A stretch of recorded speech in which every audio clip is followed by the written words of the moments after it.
All right, let's get started. We're going to record this and put it on YouTube for the people who can't make it. We got a YouTube channel, and we'll put the link out on the employee group on Facebook. That way, if you have somebody who couldn't make it that wants to view it, they can view it. We're going to start doing these quarterly. We're going to get back to trying to get back to normal life now that this is slowing down a little bit. Now, I can't say that we won't have another pandemic and we'll have to back up and rethink everything, but some of the stuff we're going to talk about today, you'll see that we're trying to get back into the normal way of life. I'm sending out some takes. Okay. First of all, I want to talk about the current state of the hospital, just kind of where we're at. I'm going to share some data. Can't share proprietary data, but I can share some general stuff that kind of lets you know where we're at and where we're heading. COVID is exciting right now a little bit, but we know how that goes. Could be the summer, could be the fall that we'll have another spike in that. We're going to continue to stay prepared for it, but we're going to just be cautious on how we do it. We'll try to stockpile supplies as we can, COVID testing and that kind of thing.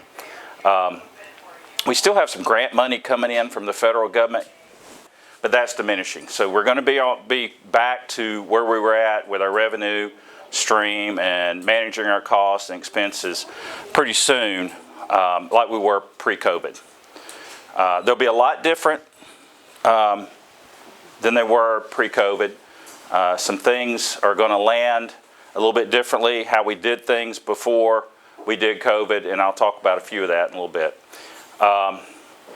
At this point, we've been operating under the board authority for 2 years and 3 months. So we have been a nonprofit hospital for 2 years and 3 months. We know that it's taken a while to get where we've gotten, but we've gotten a lot of things better now than what we had it prior. Our behavioral health renovation is complete. As of yesterday, we had our first state review on that and passed that with no problems. So we're going to continue to move forward that. We'll have another potentially state review on that to finalize it. We will have an open house coming up in the next few weeks to try to get some of our partners in here that send us business, to show them exactly what the unit looks like and try to get more business there. Right now, staffing is our biggest challenge, and it's not just nursing, it's all areas. I think this year was called the big resignation. I think a lot of people got out of health care altogether, whether that's for fear, whether they were thinking about retiring and this was a good point for them to jump off the train or what. We've seen a lot of people leave. I mean, we have problems getting nursings, we have problems getting lab techs, radiology techs, any kind of tech, any kind of worker to come into the healthcare facility. And I think that'll continue to be a challenge for a little while. ICU bed availability and ambulance availability is still an issue for us. We continue to have problems with that. Supply chain is very difficult. Assume that if you order something that you normally got in a few days, pre-pandemic, that will take you weeks to get it now. Some areas that I know that I've experienced is lab supplies, getting reagents to run lab tests, getting COVID testing, radiology stuff. I mean, all kinds of stuff Danny's having problems with. And it's not just the vendors, it's the shipping as well. FedEx and UPS and all those are having delays in their shipping. Big issue is our staff's burnout. Everybody's burnout in healthcare right now. It's not just us, it's everybody. And it's hard to motivate people to keep going forward. We had this first pandemic. Everybody said, okay, we're going to put up a fight. We're going to get through it, get the other side of it. We can get some rest. We can relax. And about the time we started doing that, the second wave came in. So now people are a little bit frustrated that, is this going to be the norm? And how are we going to survive in this if this is the norm? And I just think they're getting burnt out. Everybody's working really hard, putting in a lot of long hours. And then on top of that comes a vaccine mandate. We tried to hold off on that till we see what would happen Supreme Court upheld the CMS rule. Now, I just read yesterday that there's another 12 states are filing a lawsuit in New Orleans in federal court to try to stay this current mandate, but I wouldn't depend on that. I think that's a ditch effort. So right now we're going forward with the mandate. The first deadline is February 14th to have your first vaccination or either have an exemption in.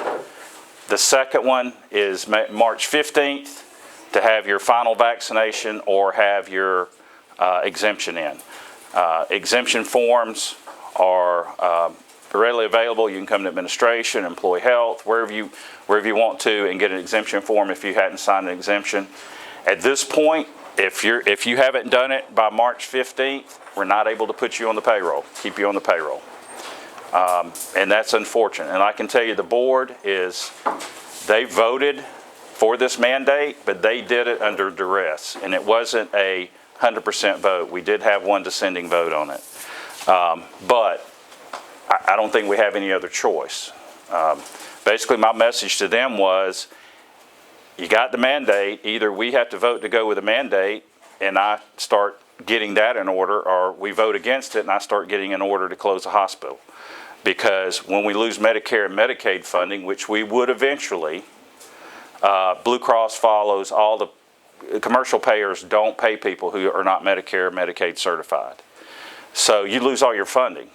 And how you going to pay payroll? How you going to pay bills if you ain't got funding? So I think that's the bottom line. The message the board said is you have options. You can get the vaccine, or you can get an exemption.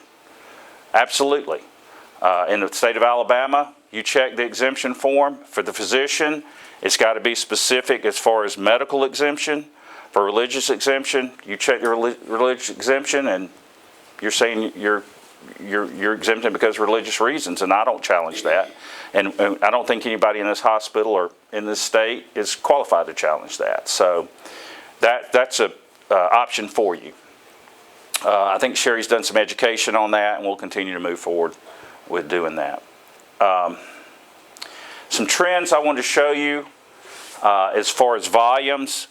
The blue line is 2020 versus 2021, the year. The orange line is just January of this year versus January last year. You can see we've had some negative volume starting the year out.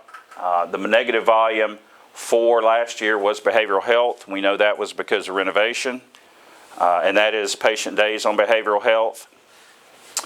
In 2021, ER was up 12% from 20 to 21, and in January it's up about 17%. We're seeing the ER starting to pick back up. A little bit of concern over what we're seeing in the lab and radiology. Home health is down a little bit, and clinic's not doing as well as I'd want them to for last year, but we're doing some stuff with that. Our med-surg admits and med-surg volume, admits are up a little bit from last year, but overall, as far as the patient days, they're down. So, but that's just 1 month, so just keep that in mind. In general, our charges are down, and we know that when our volume goes down, our charges go down. Our volume's been down. Our expenses are down, and the reason the expenses are down is the way I calculated this is what we're paying out of our bank account. There's accrual and there's cash, and I'm doing this on a cash basis. Think about this as if you get a bill from the power company and you just say that's an expense for you for that month at that point, that's accrual. You know you got to pay it. Or you say it's expense once you pay it. This is once we pay it. So we've been managing those expenses a little bit and trying to keep not paying ahead of the due date. And a lot of times in rural health care, instead of paying in 30 days, you pay in 45 days to expand and keep your cash. Amy's been doing a great job with that. We ran into a problem where we didn't realize we were going to have to pay $500,000 for the behavioral health renovation out of our operations account. Once that hit us, we had to move things around a little bit and say, let's get that paid off, and then we can make sure we get all our expenses paid off. And we're doing good. We're not behind on any bills or anything like we had been years past. But we've been managing that. So that's why that expense is down a little bit. If I did it on accrual, it probably would be up a little bit. Payroll's been up. It's up 10% over the prior year. And the reason is we kind of push back from doing contract. We wanted to give the money to our staff versus giving it to somebody that had an agency in Missouri or California or something like that, and that money was going there. So what we did is we paid, we had overtime that was higher than normal. We paid time and a half. We had some critical need bonuses that we paid, and we did stuff like that to keep it inside with the money that we had. So, you know, we're not Jackson or Baptist. We can't pay the amount that they pay out, but we can try to balance it out and at least keep it in-house versus paying an agency nurse a huge fee that's not necessarily one of our team, if that makes sense. So what to expect this year? Going to continue issues with supply chain. May not be able to get certain items, or it may take long. I go back to the lab. We had to change the type of reagents we used. It's not the normal type. So staffing issues are going to continue for a while. If you've been in this long enough, and I've been in it a number of years, this is always cyclic. We had a nursing shortage years and years and years ago, and it cycles. So this too will survive, and it will cycle back around. And hopefully it won't take too long to do that. But understand there is a push, and there may be some money going toward nursing education from federal government. So we'll see how that works. We'll still struggle with the cost of providing care. It's going to continue to go up. You go to the supermarket now, you see what your grocery bill is. You go to the gas station, you see what your gas bill is. Same thing in what we pay for. Regulations will continue, and you expect to see more regulations come down the pike. We know that's going to happen because that's what they always do to try to address this. We're going to do some additional services to increase volume here. And some of the old ways we're doing things may change. We may see some more technology come in and do some things that, you know, I'm an old nurse, and the way things are done now, I can't believe we're doing it that way. But that is the way, and that's the standard of doing it. And that's how nurses are taught now. So that will change too as we go forward with this. We're going to start easing some of our lockdown stuff. I know we changed some of our visitation policy, but we're going to start doing some more stuff. Chloe is working on getting some of the vendors back in to do the jury show, to do the scrub show, to do stuff like that we did for our staff. We'll have payroll deduction for that. So we'll start moving some of that stuff back into play as long as we can. We have another big outbreak, then we have to do what we have to do to keep everybody safe. So do they. That's the problem that I'm running into, is that they are, they're not ready to come back out. So, but several of them are willing to do it, so that's a good thing. But like you said, if there's another outbreak, then what they'll do. So. Right. So what we plan to do this year, we're going to add services that are needed by the community. There's a couple coming down the pike that we're working on. Got to get a little bit more foundation on it, make sure the board is okay with it before I go out there and say it's going to be something we add. For most of them they are, but we just had to do a little work on it. We've got to right size our resources as needed. We're going to see what we need. We're going to make sure they're in place. We're going to make sure we're not overindulging ourselves on certain areas because we still have to pay for it. We have a bucket of money that it comes out of. We're going to look at some expansion of benefits for the employees. We're working on that. One area that I'm really working hard on is retirement. The other area I'm working on, I'm going to work on retirement first, and I'm going to work on a merit and see what we can get out of that. We got efforts right now, as I said, trying to get back to normal. What's normal going to be? Ever going to be without masks around here? I don't know. I don't know. I don't think the vaccine thing's going to go away. I think the mandate is the first part. Is it always going to be 100%? I don't know. Are they going to do it like flu, like you have to have a certain percent, or you get pay deducted, I don't know. I don't know how that's going to come down. The big thing we're working on right now is our employee engagement plan. We went through and looked at what the survey, employee survey was. We didn't have a good turnout on it, so we're working with what we got. Okay, if we'd had a better turnout, it may be something different that we're working on, but we're working what we got. We looked at the top 5 things that were concern to the employees. Actually, the top 2 was salary and benefits, but that's always. Everybody that does this survey, I'm going to tell you, it's always salary and benefits. I don't care how much you make. I don't care what your benefits are. It's always going to be salary and benefits. Not saying that we got the most perfect benefits. Just looking at the data. We went through a call with Alliant. Every one of the Alliant hospitals. Number 1, salary. Number 2, benefits. Now, can we change that? Yeah, we can work on that. Can we make sure that we're getting paid what the salary scales are? We did that. And that's one of the things that we do. We try to keep everybody on the salary scale. Now, if people were making more because of some situation in the past, we didn't deduct them. And I would never do that. But we tried to make sure everybody was on the salary scale by the years of service that they were given. Okay? We have to be consistent with that. And the reason we have to be consistent with that, if I end up paying Nedra off that scale, and she's doing the same thing as Lisa, what do you think Lisa's going to say? Lisa's going to say, hey, I need to get paid more. And then Sherry's going to say, well, wait a minute. So it gets to be a vicious cycle, and you don't have any consistency. And we always are trying to look at how competitive we are. That data is limited. Number 1, it's illegal for me to share my salaries with Baptist. It's called price fixing. So I can't share my salaries even myself.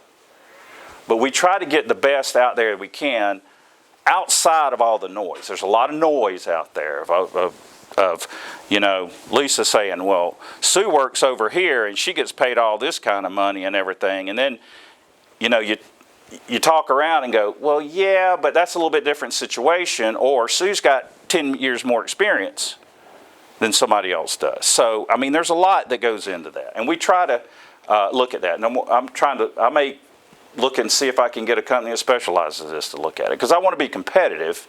I'm never going to be the top. But I don't want to be the bottom. I want to be competitive in it. So, and we have to, we're now a governmental entity. I don't know if y'all know that or not. So we've got everybody looking at us.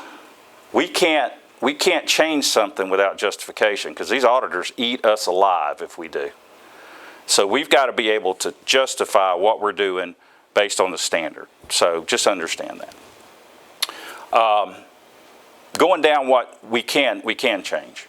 So we looked at these. I met with a few people, talked to people in the hospital, and what I got was, what's one of the number 1 issues employees feel that we could do better, and that is recognize the employee. So recognition program is number 1. Number 2 is improve communication, and the communication was all communication.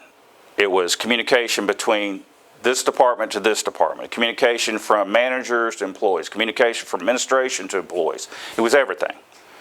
So that's number 2. Number 3 is career development and advancement. Well, when you get here, you don't go anywhere. You work at what you work, and that's it. So we're going to try to work on a program with that. Now, we're going to be limited because we're a small hospital, but we're working on some career development and advancement programs that we can put together. Measure and determine resources and tool needs. That is, I don't always get what I need to do my job. Now, part of that will be capital budgeting. We've done a poor job of capital budgeting. When you have a capital budget process, there's so much money allocated each year for you to buy things, and you have to prioritize what they are and turn that in. Your manager does. So that helps us understand what you really think is important that you get, and we try to allocate the money for it. We're going through an audit right now, and once we get that audit done, then we will know what our numbers really look like coming out of the InMed transfer, and we can set an accurate capital budget, because right now I'm not sure how accurate they are until we get all this auditing and everything done. And then improve feedback to employees. That is, tell you what's going on. Tell you what you ask us to do and give you feedback of what we're doing about it. So the employee recognition program, I'm going to go through this real quick because I want to get out of here in about 5 or 10 minutes. I don't want you to have to stay in here all day. We're going to begin it in March. We got a policy written.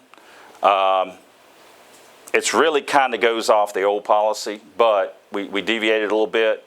We're going to have different award levels. We're going to have employee of the month, employee of the quarter. I was going to do manager of the month, but we just don't really have enough managers to do manager of the month. We'd run out of managers. So we're going to do manager of the quarter, okay? And then we're going to do employee of the year and manager of the year. Each one of these is in the policy, and we're going to post the policy before we start. We'll get it out to everybody. You can read through the policy on how we're going to do it, and it'll explain in detail. Each award level is based on criteria that will be scored by the employees. Managers will vote too, but all your peers will vote on that and have an opportunity to vote. Then there's a committee that will be put together of 7 people. There's a chair back there and a chair right there. They'll be put together of 7 people to be non-managers, and we do 7 because it'll be a voting thing and you don't want to have a tied score. And then a non-voting chair, which will probably be